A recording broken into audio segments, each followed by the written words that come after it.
Welcome to today's Explainer. I am absolutely thrilled you're here, because today we're going to completely dismantle one of the biggest, most pervasive myths in the professional world. And that's this idea that creativity is just some magical, innate artistic genius, like you're either born with it or you're just out of luck. Well, today we are throwing that idea right out the window. Actually, we're going to frame creativity exactly as it should be framed, as a rigorous, highly trainable cognitive problem-solving skill. Think of this as your new cognitive workbench. We're going to equip you with a systematic framework for unconventional problem solving that you can literally apply immediately to whatever tough challenges are sitting on your desk right now. Here's our agenda for today. 1. Rethinking the creativity myth. 2. Anatomy of a creative thinker. 3. Technique 1. Worst ideas. 4. Technique 2. What if? 5. Technique 3. Forced connections. And finally 6. Engineering peak problem solving. Let's get right into it. Section 1. Rethinking the creativity myth, from artistic genius to professional toolkit. So we really need to shift our mindset here. We've got to stop thinking about creativity as just an artistic pursuit and start seeing it as an absolutely crucial part of our everyday professional toolkit. Take a look at this blueprint, because the core premise here is incredibly empowering. Over on the left, we've got the baseline state, your standard default way of thinking. Well, research shows that your brain can actually be systematically trained to shift from those linear defaults to true creative agility. In the middle, you can see this cognitive training regimen breaking down that solid block, totally reconfiguring it, and ultimately leading to the structure on the right, which is peak problem-solving performance. Creativity is not a personality trait. It is a mechanism, and it's one you can build. And honestly, this matters so much because this trainable skill is essentially the engine driving innovation in some of the most rigorous environments imaginable. Notice how this creative toolkit feeds directly into fields like finance, engineering, technology, and strategy. The capacity to reframe problems and connect totally unrelated concepts, that's not just a nice-to-have anymore. It's a critical, validated driver of success in modern workplaces. So, what does a person who has actually mastered this toolkit look like in daily practice? That brings us to Section 2, Anatomy of a Creative Thinker, Wiring the Mindset. Looking at this diagnostic matrix, it really holds up a mirror to how we work every single day. Look at this contrast. The default thinker, which, let's be honest, is exactly where most of us operate before our morning coffee, they settle for the immediate logical answer. They strictly follow predefined rules, and they actively avoid ambiguity because, they just want immediate clarity, right?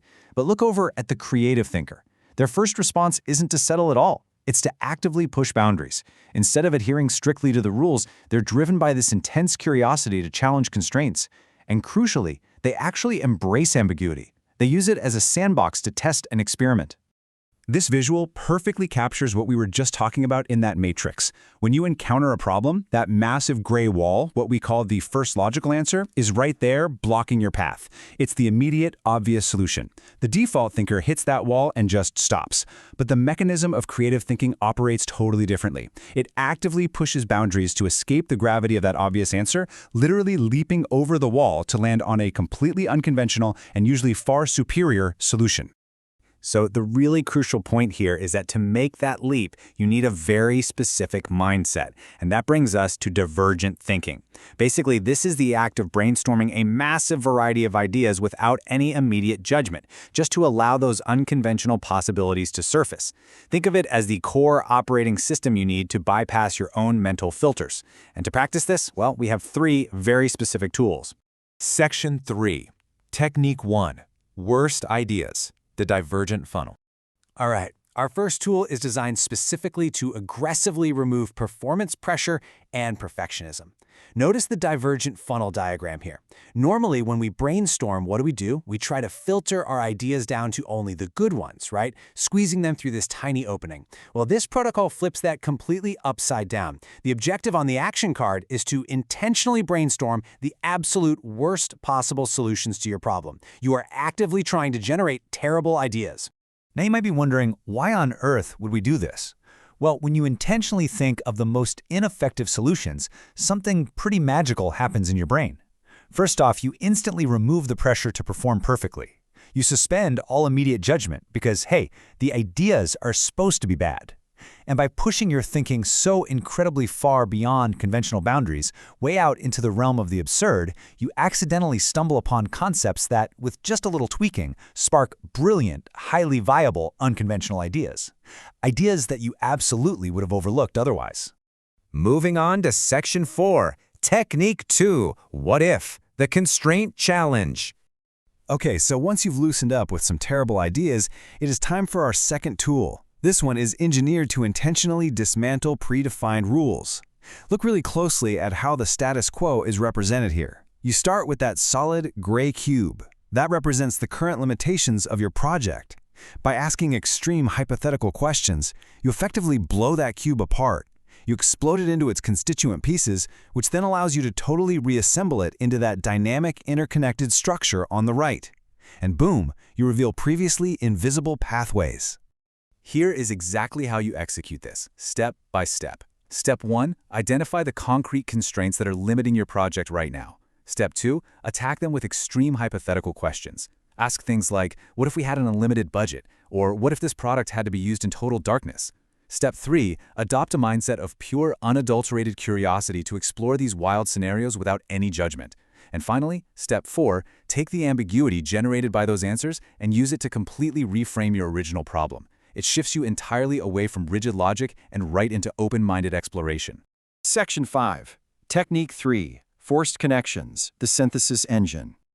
Now we arrive at the final and honestly, perhaps the most powerful tool on our workbench. You can consider this the ultimate workout for your brain. The action card here defines the objective perfectly. Force the brain to discover hidden commonalities. The whole idea is to take two completely unrelated objects or data points, represented by that dark blue square and the wavy red line, and aggressively force them through the engine in the middle until you synthesize a singular, unified, totally novel solution at the top. Let's actually run a mini case study right now so you can really feel how this works in your own mind.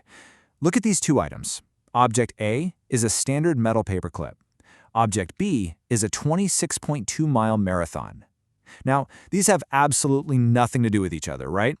But if you were trying to spark new ideas for a business project, you would force your brain to map similarities between them. Let's try it. And this brilliantly illustrates the sheer power of this technique. When you force the connection, you discover some amazing things, like both require versatility. A paperclip bends to solve physical problems, while a marathon requires incredible mental flexibility to push through exhaustion. Both are about holding things together. Paperclips organize documents, and marathons literally hold a whole community together through a shared goal. Both rely on incremental progress. A paperclip is a tiny tool serving a larger task, just as a marathon is conquered one single, small step at a time. By forcing these links, you practice divergent thinking and uncover highly viable synergies that were just completely hidden from view. Section 6. Engineering Peak Problem Solving. The synthesis. So we've rethought the myth, we've defined the mindset, and we've learned the 3 techniques. Now notice how all of this builds together. Starting with your 3 new tools on the left, just follow the red wiring across the diagram. Notice how practicing worst ideas actively engineers your comfort with complexity by forcing you to suspend that early judgment. See how the what-if method rigorously trains your open-mindedness by completely dismantling predefined rules. And finally, follow how forced connection serves as the absolute ultimate workout for building your divergent thinking capacity.